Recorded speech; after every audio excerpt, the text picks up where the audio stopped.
Chapter 48. Now it came about after these things that Joseph was told, Behold, your father is sick. So he took his two sons Manasseh and Ephraim with him.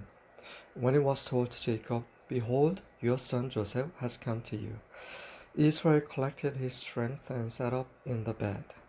Then Jacob said to Joseph, God Almighty appeared to me at Luz in the land of Canaan and blessed me.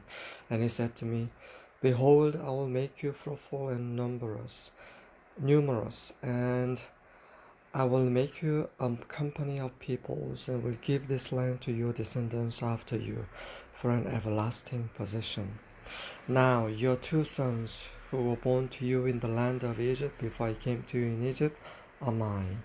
Ephraim and Manasseh shall be mine, as Reuben and Simeon are. But your offspring that have been born after them shall be yours. They shall be called by the names of their brothers in their inheritance. Now as for me, when I came from Padan, Rachel died to my sorrow in the land of Canaan on the journey, when there was still some distance to go to Ephrath, and I buried her there on the way to Ephrath, that is Bethlehem. When Israel saw Joseph's sons, he said, Who are these? Joseph said to his father, They are my sons, whom God has given me here. So he said, Bring them to me, please, that I may bless them. Now the eyes of Israel were so dim from age that he could not see. Then Joseph brought them close to him, and he kissed them and embraced them. Israel said to Joseph, I never expected to see your face, and behold, God has let me see your children as well.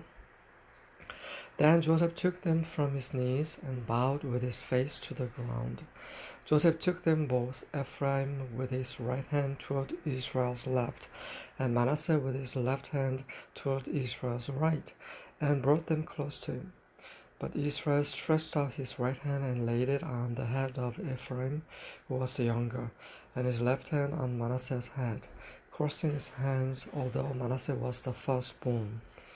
He blessed Joseph and said, The God before whom my fathers Abraham and Isaac walked, the God who has been my shepherd all my life to this day, the angel who has redeemed me from all evil, bless the lads, and may my name live on in them, and the names of my fathers Abraham and Isaac, and may they grow into a multitude in the midst of the earth.